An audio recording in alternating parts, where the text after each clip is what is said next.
Bonjour, bienvenue dans la série sur l'électrodynamique classique. Donc continuons sur le développement des fonctions de Green. Une autre technique de développement des fonctions de Green consiste à utiliser les fonctions propres d'un problème annexe.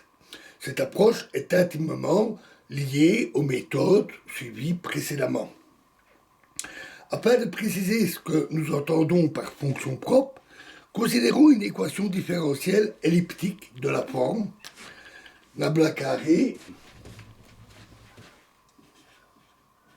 psi de x plus f de x plus lambda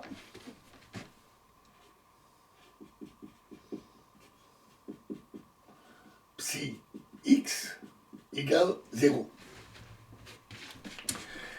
Si les solutions psi de x vérifient des conditions aux limites homogènes sur la surface S qui délimite le volume concerné V, cette équation ne possède pas en général de solution régulière, c'est-à-dire finie et continue, sauf pour certaines valeurs de lambda.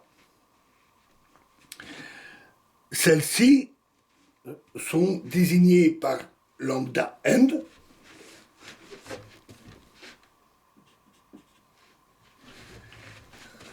et sont appelées valeurs propres ou valeurs caractéristiques de l'équation. Et les solutions psi n de x correspondantes sont appelées des fonctions propres. Si vous êtes familier de la mécanique ondulatoire, vous reconnaîtrez dans cette équation un équivalent de l'équation de Schrödinger pour une particule dans un potentiel. C'est une anecdote ici. L'équation différentielle aux valeurs propres s'écrit nabla carré psi m de x plus f de x plus lambda m psi m de x égale 0.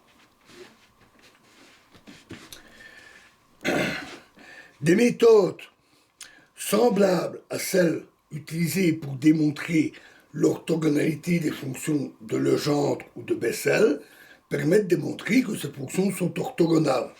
On retrouve ça aussi dans nombre de livres de mécanique quantique.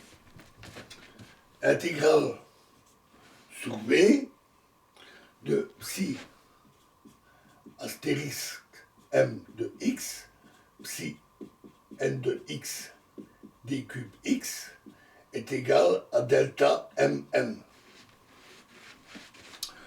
où les fonctions propres sont supposées normalisées. Et le spectre des valeurs propres lambda n peut être discret, continu, ou même les deux, une partie discrète, une partie continue. Nous supposons que l'ensemble des fonctions propres est complet. Supposons maintenant que nous recherchons la fonction de Green de l'équation nabla carré x de g x x' plus f de x plus lambda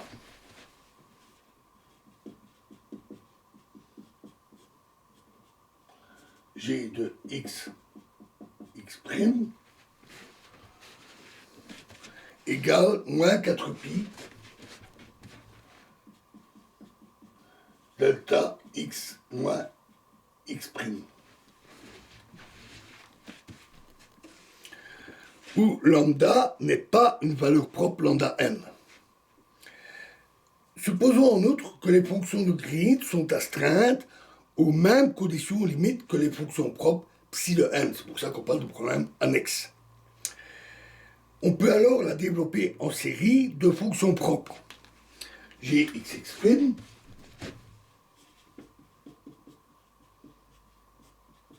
égale somme sur n a n x' fois psi n de x.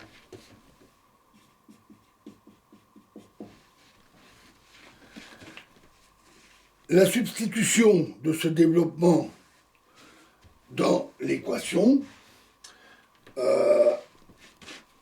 qui est vérifiée par la fonction de Green, conduit alors au résultat somme sur m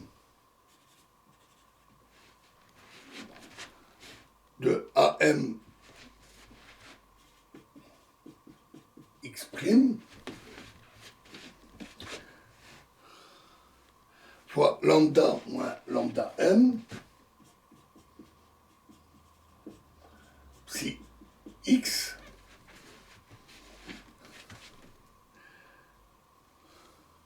psi m de x psi m de x est égal à moins 4pi delta x moins x'. Alors, en multipliant par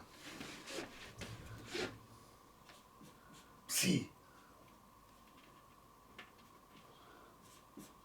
star m de x, les deux membres de cette relation, puis en intégrant sur le volume V, la condition d'orthogonalité réduit le membre de gauche à un seul terme.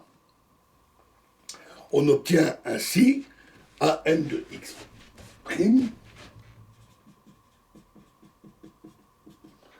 est égal à 4pi psi m astérix de x' divisé par lambda m moins lambda.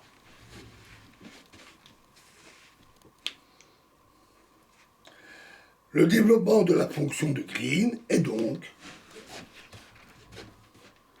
g de x' est égal à 4pi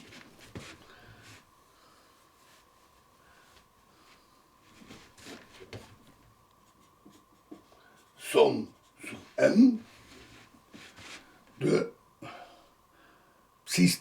somme sur n, peu importe l'indice, de psi star n x' fois psi x, psi m x, divisé par lambda n moins lambda. Et voilà donc le principe de la méthode. Dans le cas d'un spectre continu, bien entendu, la somme ici est remplacée par une intégrale. Voilà, et nous verrons la suite dans la prochaine vidéo. Je vous remercie.